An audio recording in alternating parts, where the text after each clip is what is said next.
Welcome to The Deal, our quarterly look at the M&A markets. Global M&A volumes were down 11% in the period to September and 30% lower in Europe as slowing economic performance, low inflation, trade tariffs and Brexit uncertainty caused some corporate investors to adopt wait-and-see M&A strategies. But the picture isn't straightforward, with the European Central Bank talking about protracted economic weakness. Interest rates look set to remain close to record lows well into 2020. As a result, institutional investors are keenly looking for where they can secure higher M&A returns and are deploying record levels of capital into the private equity industry, over $200 billion in the first half of 2019 alone.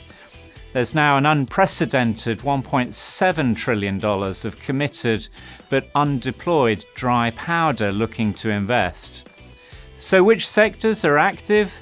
In Europe, private equity houses are particularly focusing on the industrials, business services, healthcare and TMT sectors. And we see that trend continuing well into 2020.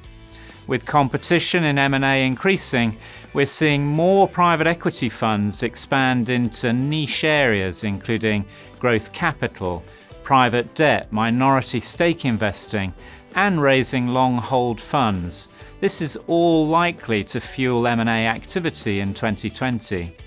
Take private and corporate carve-out activity in Europe is accelerating and is close to hitting the highest level since 2007.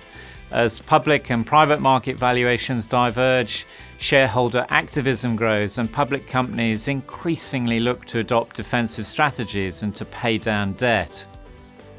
In the TMT sector, private investors are snapping up undervalued, highly cash-generative technology businesses.